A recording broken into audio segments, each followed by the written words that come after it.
மீண்டும் உங்களை சந்திப்பதில் நான் சந்தோஷமடைகிறேன். இந்த பதிவானது சில மாணவர்கள், பெற்றோர்கள் சில கேள்விகளை கேட்டார்கள். கடந்த பதிவிலே நான் பிலிப்பைன்ஸ் நாட்டை குறித்து நான் பகிர்ந்திருந்தேன். இப்பொழுது ஏராளமானவர்கள் கேட்கின்ற கேள்வி, ரஷ்யா நாட்டிற்கு போகலாமா வேண்டாமா என்று சொல்லி கேட்கிறார்கள். நான் சொல்வதற்கு முழுமையான உரிமை இல்லை, இருந்தாலும் எனக்கு தெரிந்த சில தகவல்களை நான் பகிர்கின்றேன். முதலாவது, அந்த நாட்டினுடைய கிளைமேட், நீங்கள் அங்கே போட்டுக்கிற வீடியோஸ்லாம் எடுத்து பாருங்கள். அந்த நாட்டு மக்கள் அணிகிற வீடியோஸ் எல்லாம் பாருங்கள். ரொம்ப நீளமான உள்ளனில் இருக்கிற அந்த மாதிரி ரொம்ப ஸ்வெட்டர்ஸ் இதுதான் நிறைய போட்டிருப்பாங்க. கிளைமேட் வந்து வருஷம் முழுவதும் குளிராக தான் இருக்கும். நம்ம ஒரு மாதிரி வெயில் குளிர் இந்த மாதிரி இல்லாமல் வருடம் முழுவதுமே குளிராகவே இருக்கிறது. இது நம்முடைய குழந்தைகளுக்கு சாத்தியமாகுமா?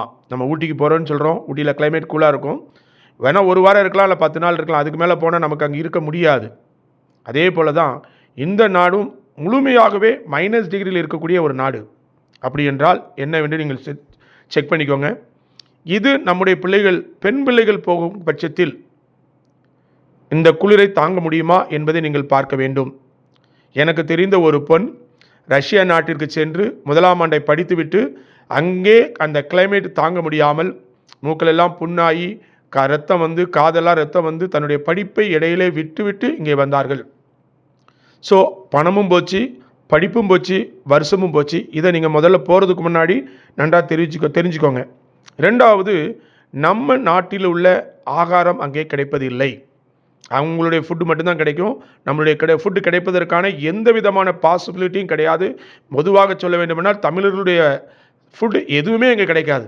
நீங்கள் அங்கே இருக்க நாட்களில் தமிழ்நாடுடைய ஃபுட்டு இல்லாமல் உங்களால் சமாளிக்க முடியுமா அப்படின்னு ரெண்டாவது யோசித்து பாருங்கள்.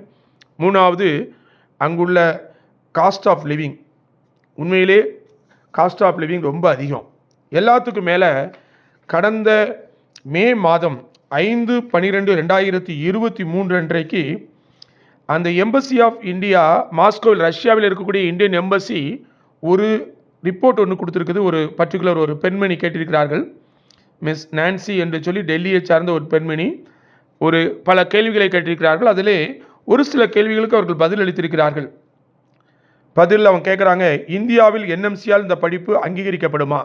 அவங்க சொல்ல வேண்டியது, ஒருவேளை அந்த படிப்பு கரெக்டாக இருந்திருந்தால் அவங்க சொல்லியிருக்கலாம், சரி அங்கீகரிக்கப்படும் என்று சொல்லியிருக்கலாம். அப்படி சொல்லலை. என்ன சொல்லுது, என்எம்சி இந்த விஷயத்தை தெளிவுபடுத்தும் நிலையில் இருக்குன்னு சொல்கிறாங்க. என்எம்சி கன்ஃபார்ம் பண்ணணும்னா என்ன அர்த்தம்? அப்போ அது எதிலோ வில்லங்க இருக்குன்னு அர்த்தம். அடுத்து அவங்க கேட்குறாங்க, அடுத்த ஒரு கேள்வி, இன்டர்ன்ஷிப் காலம் எவ்வளவு? 12 மாதங்கள் அல்லது அதற்கு மேலாக.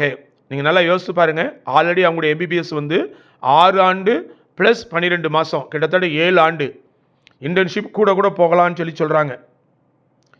இதே இதில் என்ன சொல்கிறான், இன்னொரு கருத்து சொல்கிறான், எம்பிபிஎஸ்ஸின் படிப்பு காலம் ரஷ்யாவில் பட்டத்தின் 6 ஆண்டுகள் தெளிவாக சொல்கிறான். அப்போ ஏன் இது அங்கீகரிக்கப்பட்டதா இல்லையான்னு ஏன் சொல்ல மாட்டேங்கிறாங்க அப்படின்னா, நீங்கள் நல்லா தெளிவாக யோசித்துக்கோங்க, இதில் ஏதோ ஒரு வில்லங்கு இருக்குது. அடுத்த ஒரு கேள்வி கேட்காங்க, இந்திய மாணவர்களுக்கான பயிற்சி உரிமத்திற்கான நடைமுறை என்ன?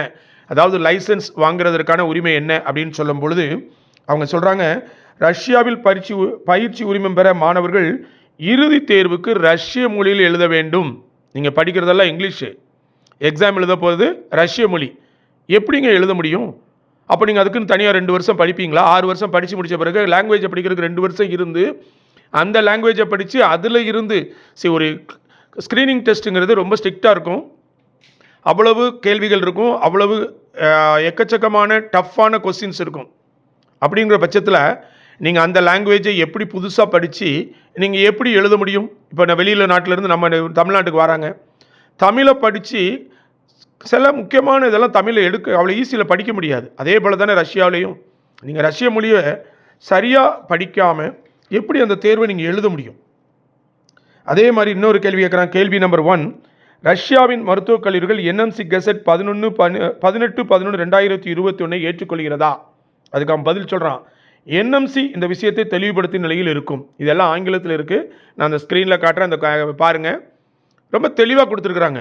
அப்போது இந்தியன் எம்பசியின் ரஷ்யா எதையுமே கமிட் பண்ணலை அப்படின்னா என்ன அர்த்தம்? இந்த நாடு, இந்த படிப்பு செல்லுமா செல்லாதா? பெற்றோர்கள் நீங்கள் தயவுசெய்து நல்லா யோசிங்க. நம்பர் 1, அங்குள்ள கிளைமேட். நம்பர் 2, சேஃப்டி இருக்கா? 3, ஃபுட்டு அதுவும் இல்லை. 4வது காஸ்ட் ஆஃப் லிவிங் ரொம்ப அதிகம். 5வது இந்த ஆர்டிஐடைய இன்ஃபர்மேஷன் எம்பசியுடைய ரஷ்யாவுடைய இந்தியன் எம்பசி கொடுத்த பதில்கள் அவங்களே சொல்ல மாட்டேங்கிறாங்க. இன்னும் தெளிவாக சொல்கிறாங்க, அங்குள்ள எக்ஸாம் நீங்கள் அங்குள்ள லாங்குவேஜில் தான் எழுதணும், படிப்பு இல்லை, மீடியம் ஆஃப் இன்ஸ்ட்ரக்ஷன் இங்கிலீஷ் இல்லை. அது ஒரு பக்கம் இருக்கட்டும், அது இங்கிலீஷில் நடத்துவாங்க. கடைசியாக கிளியர் பண்ணக்கூடிய லைசன்ஸ் எக்ஸாம் ஆங்கிலத்தில் அல்ல, ரஷ்ய மொழியில் மட்டுமே. உங்கள் பிள்ளைகளை அனுப்புறதுக்கு முன்னாடி தயவு செய்து பார்த்துக்கோங்க. எனக்கு தெரிஞ்சு ஒரு சிலர்லாம் 9 வருஷமாக எஃப்எம்ஜி எழுதிக்கிட்டு இருக்காங்க. நீங்கள் எஃப்எம்ஜி ரிசல்ட் நெட்டில் என்எம்சியில் பாருங்கள், எத்தனை பேர் எழுதியிருக்காங்க, எத்தனை பேர் பாஸ் ஆகிருக்க, 10% கூட தாண்டி இருக்காது. தயவுசெய்து நீங்கள் அனுப்புறது பெருசு இல்லை. நிறைய பேர் உங்களை ஏமாற்றுவாங்க, குறைஞ்ச காசில் படிக்க வைக்கிறோன்னு சொல்லிட்டு 15 லட்சத்தில் படிச்சிடலான்னு. சாப்பாட்டு பில்லே 15 லட்ச ரூபா வந்துடும். 5-6 வருஷத்துக்கு நீங்கள் கால்குலேட் பண்ணுங்கள். ஒரு வருஷத்துக்கு அவன் $250 சொன்னான்னா குறைஞ்சது ஒரு ஆண்டுக்கு 2,4 லட்சம் இல்லை 2 லட்ச ரூபா. 6 ஆண்டு கிட்டத்தட்ட 13-14 லட்ச ரூபா சாப்பாட்டுக்கே ஆகும். டியூஷன் ஃபீஸ் 15 சொல்லலாம், இல்லை 20 சொல்லலாம். ஆனால் அங்கே போன பிறகு அந்த ஃபீஸு இந்த ஃபீஸுன்னு சொல்லி போட்டு கிட்டத்தட்ட 70 லட்ச ரூபாய் செலவழித்து தான் அவங்கள விடுவாங்க. பெற்றோர்கள் மேலும் இன்னும் அதிகமாக பார்க்க வேண்டியது, இப்பொழுதுள்ள நிலைமையிலே நாடுகளுக்கு நாடு போர் நடந்து கொண்டே இருக்கிறது. ரஷ்யாவை குறித்து நீங்கள் பார்க்க வேண்டுமானால் அடிக்கடி ரஷ்யாவிலே வார் நடந்து கொண்டிருக்கு. இப்பொழுதும் உக்ரைன் வார் நடந்து கொண்டிருக்கிறது. மற்றும் இன்னும் சில ஆண்டுகளிலே பல போர்களை நாம் எதிர்பார்க்கலாம். அதையும் நீங்கள் மனதிலே வைத்து பிள்ளைகளை அனுப்பும் பொழுது, போர் வந்தால் இந்த பிள்ளைங்க நிலைமை என்ன என்பதை யோசித்து போர் அறிகுறி இல்லாத நாடுகளுக்கு செல்வதற்கு முயற்சி செய்யுங்கள். மேலும் நீங்கள் கவனிக்க வேண்டியது, ரஷ்யாவிலே மிக குறைந்த கிளைமேட். அந்த கிளைமேட்டுக்குன்னு சில டிசீஸ் இருக்கும். அந்த டிசீஸை நீங்கள் அங்கே படிச்சுட்டு அங்கே ட்ரீட்மெண்ட் எல்லாம் பார்த்துட்டு அல்ல அதுக்குரிய மருந்துகளை நீங்கள் பார்த்துட்டு இந்தியாவில் நீங்கள் எப்படி நீங்கள் ரிஜிஸ்டர் பண்ணி சர்வீஸ் பண்ண முடியும்? அங்குள்ள கிளைமேட்டுக்கு அந்த சீதோஷ நிலைமைக்குள்ள டிசீஸ் இருக்கும், இந்தியன் கிளைமேட்டுக்குள்ள டிசீஸ் வேறு. அதனால வந்த பிறகும் நீங்கள் இந்தியாவில் ப்ராக்டிஸ் பண்ணும் பொழுது ரொம்ப கஷ்டப்பட்டு தான் நீங்கள் வர வேண்டியிருக்கும். அதையும் தயவு செய்து நோக்கி பாருங்கள். அனுப்புவதற்கு முன்பு இதையெல்லாம் நீங்கள் பார்த்துக்கோங்க. இது எதுவுமே நான் பார்த்து சொல்லவில்லை, நான் தெரிந்து கொண்ட கருத்துக்களை நான் உங்களுக்கு தெரிவிக்கிறேன்.